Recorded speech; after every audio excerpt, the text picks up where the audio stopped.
Hello and once again welcome back students to your most loved platform of PW Curious Junior. My name is Sonakshi, your science explorer ma'am, here again with a very important revision.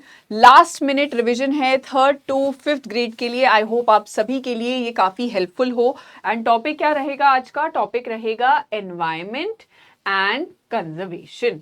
Right तो इसको बहुत ध्यान से आराम से समझेंगे, कुछ interesting questions answer करेंगे and I am sure this will help you a lot in your exam preparation. तो बेटा शुरुआत करते हैं ये जानने से कि आज के हमारे क्या क्या लर्निंग ऑब्जेक्टिव्स होने वाले हैं. तो सबसे पहले हम समझेंगे एनवायरनमेंट और उसके कंपोनेंट्स का मतलब क्या होता है.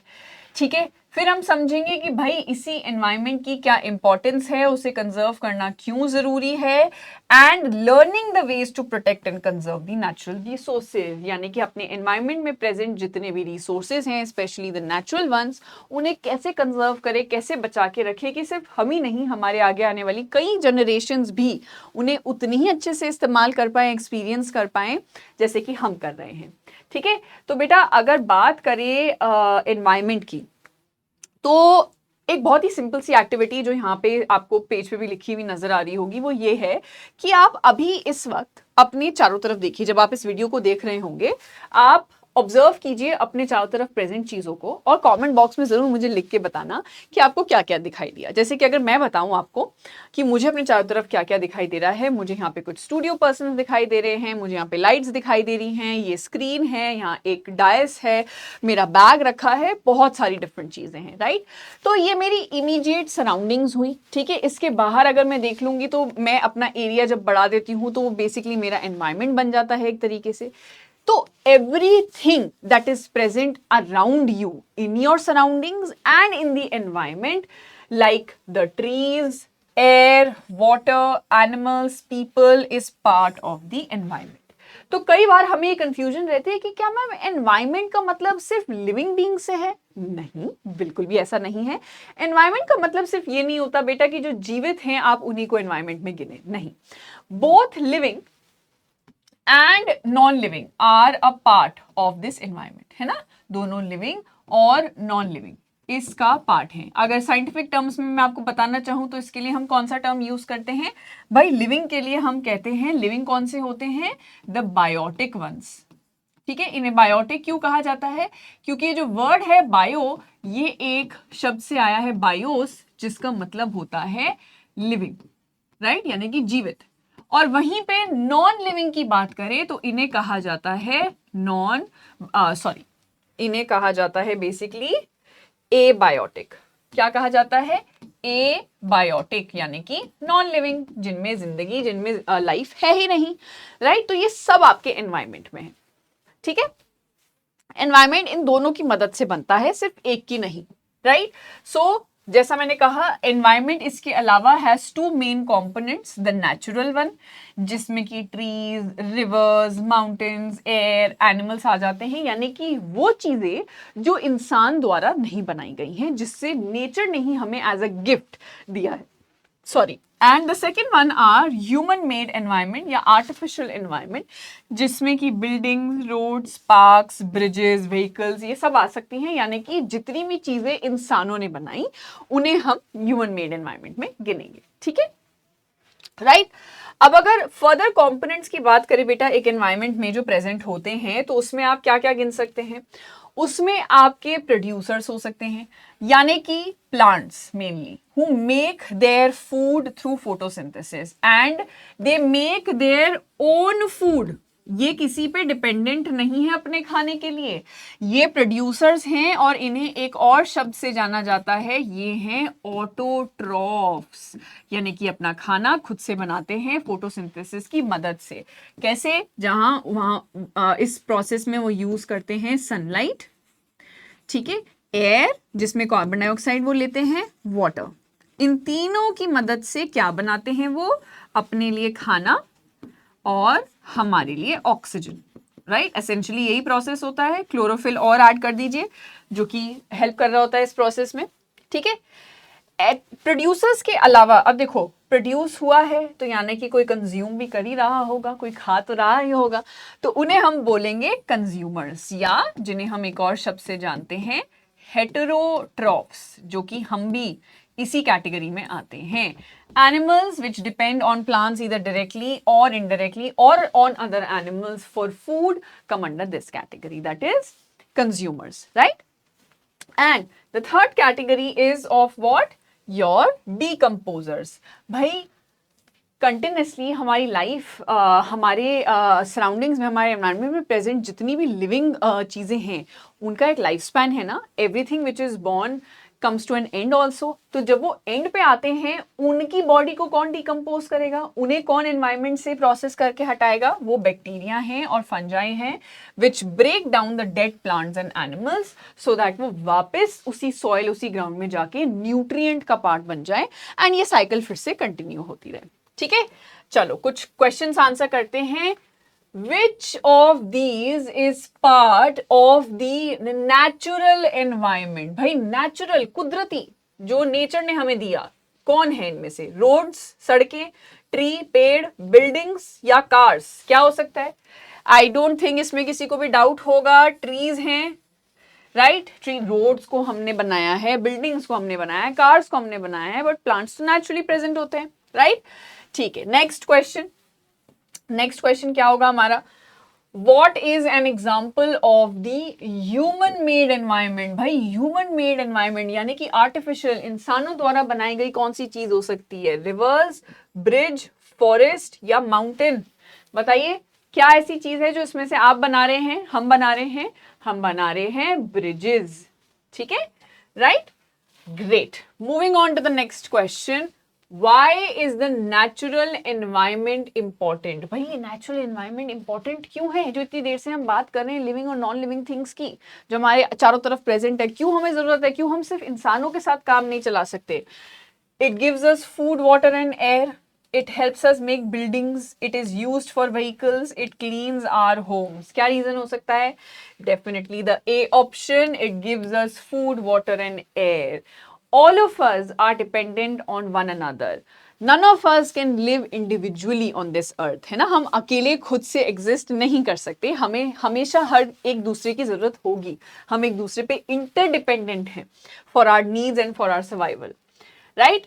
अब अगर बेटा बात करें कंजर्वेशन की, तो सबसे पहली बात तो समझिए कंजर्वेशन का ही मतलब क्या होता है. Conservation means protecting the environment, right? And using the resources very, very wisely in a way that they are also made available to your upcoming future generations as well, right? Sustainably use करना, इतने ध्यान से कि आप भी इस्तेमाल कर सकें अच्छे से और आगे आने वाली जनरेशंस में. ठीक है, इनको प्रोटेक्ट करके रखना, इनको सेफ रखना, राइट? तो इसको कहते हैं कंजर्वेशन. इंपॉर्टेंस क्या होता है भाई? It keeps the air and water clean. भाई हवा, पानी तो हमें क्लीन चाहिए ना, क्योंकि हवा हम ब्रीथ कर रहे हैं, पानी हम पी रहे हैं, जरूरी है कि ये क्लीन रहे.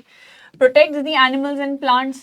तो ऐसा तो है नहीं कि सिर्फ हम ही हैं वो जनरेशन जिन्हें जिराफ्स या फिर लायंस या टाइगर्स या चीतास दिखने चाहिए, बाकी जनरेशन को भी तो दिखनी चाहिए ना. ऐसे पता नहीं कितने एनिमल्स हैं जो एक्सटिंक्ट हो गए, अनफॉर्चुनेटली हम भी नहीं देख पाए, तो हमें भी बुरा लगता है, आगे जनरेशन को भी लगेगा. तो क्यों ना हम सेव करके चलें. Ensures resources are available for the future. हम इतने सेल्फिश तो नहीं हो सकते कि सारी चीजें खुद ही इस्तेमाल कर लें और बाकियों के लिए कुछ छोड़े ही ना, राइट? उन्हें भी तो जरूरत होगी ही. ठीक है, लेकिन अब दिक्कत क्या आती है? जैसा मैंने कहा, हम इतने ज्यादा ग्रीडी हो चुके हैं बेटा अपनी नीड्स, अपनी रिक्वायरमेंट्स के लिए, कि हमें फर्क ही नहीं पड़ रहा कि हमारी एक्टिविटीज, हमारे एक्शंस, हमारे चारों तरफ प्रेजेंट किस तरह एनवायरनमेंट को और सराउंडिंग्स को हार्म कर रही है. ठीक है, कंटिन्यूसली हम जो decisions on a daily basis लेते हैं और लेते आएंगे भी फोर्सिबल फ्यूचर में, अनफॉर्चुनेटली वो बहुत ही नेगेटिवली इम्पैक्ट कर रही हैं. आप देखिए, टेम्परेचर कंटिन्यूसली इंक्रीज हो रहा है, ग्लोबल वार्मिंग, आपके चारों तरफ हर जगह पोल्यूशन है, चाहे आप एयर ले लीजिए, वाटर ले लीजिए या सॉइल ले लीजिए. उस पानी में प्रेजेंट उस प्रदूषित कंपोनेंट की वजह से, उस पोल्यूटेड कंपोनेंट की वजह से, वो मरीन लाइफ जिनकी कोई गलती भी नहीं है, उन पे अफेक्ट हो रहा है. फिशेस, मैमल्स, न जाने कितने एनिमल्स के घर बर्बाद हो जा रहे हैं, उनकी लाइफ चली जा रही है. आपने कितनी बार ये चीज देखी होगी, राइट? तो आप कंटिन्यूसली देखते हैं कि सिर्फ हम ही नहीं, अर्थ पे प्रेजेंट बाकी लिविंग ऑर्गेनिजम्स भी उतनी ही नेगेटिवली अफेक्ट हो रहे हैं जितने कि हम भी, राइट? ठीक है, आप खुद अपने सामने देखिए बेटा, इसको रिवर भी कहूं कि नहीं कहूं समझ नहीं आ रहा है, ये एक गार्बेज डंप ज्यादा लग रहा है, राइट? तो do you really want a future इस तरीके का? Do you really want the present इस तरीके का? क्या आप चाहते हैं आप ऐसी जगह पे रहें जहां पे इतना ज्यादा पोल्यूशन, अपने नेचुरल रिसोर्सेज को इतना खराब किया जा रहा है? डेफिनेटली नहीं, राइट? इसीलिए कंजर्वेशन की जरूरत आती है बेटा, ठीक है? इसीलिए जरूरी है कि हम कंजर्वेशन के मेथड्स पढ़ें, जो कि हम आगे पढ़ेंगे। उससे पहले क्वेश्चन सॉल्व करेंगे। What does conservation mean? Conservation का भाई मतलब ही क्या होता है? यूजिंग ऑल रिसोर्सेज क्विकली, फटाक से यूज कर ले अपने लिए, बाकियों के लिए छोड़े ही ना। Protecting and using resources wisely, उन्हें प्रोटेक्ट करके रखें और इतनी वाइजली यूज करें कि आगे जनरेशंस भी इस्तेमाल कर सके। Cutting the trees and polluting water, जितने पेड़ हो सके काटे, पानी को कितना ही ज्यादा पोल्यूट करें। डिस्ट्रॉइंग द एनवायरमेंट, पूरे एनवायरमेंट को ही डिस्ट्रॉय कर दें, राइट? सो डेफिनेटली हमारा आंसर है option B, protecting it and using all the resources very very wisely. Next question, what happens if we don't conserve the environment? The air and water will become dirty, there will be more forests, animals will be safer, resources will increase. भाई अगर आपने अपने present around present environment को, surroundings को clean नहीं रखा, protect नहीं किया, वाइजली यूज नहीं किए उन रिसोर्सेज को, तो क्या होगा? अल्टीमेटली यही होगा कि भाई एयर और वाटर सारे खराब हो जाएंगे, ना आप यूज कर पाओगे ना आगे आने वाली जनरेशंस, है ना? ठीक है, next question, why is conservation important? Conservation important है ही क्यों? To protect plants and animals, to keep the environment clean, to save resources for the future, या ऑल ऑफ दीज? भाई इस बार तो बड़े अच्छे ऑप्शंस आए हैं मैम, ये तो सारे ही सही लग रहे हैं, यानी कि ऑप्शन डी बिल्कुल सही है। All of these are very much reasons enough and important reasons कि हम कंजर्वेशन टेक्निक्स या कंजर्वेशन मेथड्स कंटिन्यूसली अप्लाई करें अपने अराउंड इस एनवायरमेंट को प्रोटेक्ट करके रखने के लिए, ठीक है? तो क्या मेथड्स हो सकते हैं मैम, हमें भी बताइए। बिल्कुल बताएंगे बेटा। मेथड्स हो सकते हैं planting trees and avoid cutting them as much as possible. In fact, let's make a promise to one another. हम अपने बर्थडे पे हर साल एक छोटा सा प्लांट जरूर लगाएंगे, एक सीड, एक सैपलिंग लगाया करेंगे। And you see by the time you grow old, right, you must have planted so many trees. आपको खुद को कितना अच्छा लगेगा। Save water by turning off taps, जब ब्रश कर रहे हैं, हाथ धो रहे हैं, टैप की जरूरत नहीं है, क्यों खुला छोड़ दिया है, बंद कर दो। कहीं लीक है तो अपने एल्डर्स को इन्फॉर्म करो, वो ठीक हो जाएगा, है ना? रिड्यूस, रीयूज, रिसाइकल, जो चीजें कम हो सकती हैं, जिन्हें वापस इस्तेमाल किया जा सकता है या जिन्हें किसी और चीज में कन्वर्ट करके दोबारा रिसाइकिल किया जा सकता है, उन्हें भेजिए उनकी डिजायर्ड लोकेशन पे।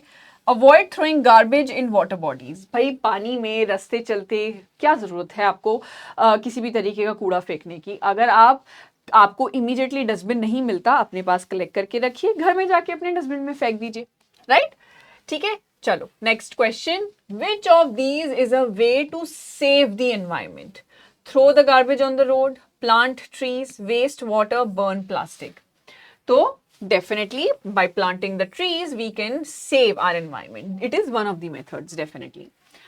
What should we do with the waste materials? क्या करना चाहिए? रिसाइकिल करना चाहिए उन्हें, throw them in the rivers, rivers में फेंक दें, बर्न कर दें उन्हें, leave them in the forest, forest में छोड़ के आ जाए। तो बेटा रिड्यूस, रीयूज, रिसाइकिल, रिसाइकिल करना चाहिए, है ना? ठीक है, चलो next question, what is the best way to save water? पानी को बचाए रखने के लिए सबसे बेस्ट तरीका क्या हो सकता है? Turn off taps when not in use, leave taps running, use too much water for cleaning, waste water intentionally. तो बेटा टैप्स टर्न ऑफ कीजिए जब यूज नहीं कर रहे, कहीं पे पानी लीक कर रहा है किसी टैप से, किसी पाइप से, इन्फॉर्म कीजिए ताकि वो सही कराया जा सके, राइट? पानी बहुत ही प्रेशियस रिसोर्स है, उसे बहुत हल्के में नहीं लेना चाहिए, ठीक है? उसे बहुत आराम से सेव करके रखना चाहिए, इनफैक्ट वही नहीं, सारे रिसोर्सेज फॉर दैट मैटर, ठीक है? So with that, students, we come to an end. I think it was a very quick revision for this particular chapter and I truly hope कि आप लोग को ये help करेगा. Please questions को honestly answer कीजिएगा when you're watching this video. Pause it, answer in the comment section and then move ahead so that you are being honest with yourself and you know where do you stand in terms of your preparation. ठीक है? So with that, all the best for your exams and thank you so much for watching this video. Till then, bye everyone. Thank you.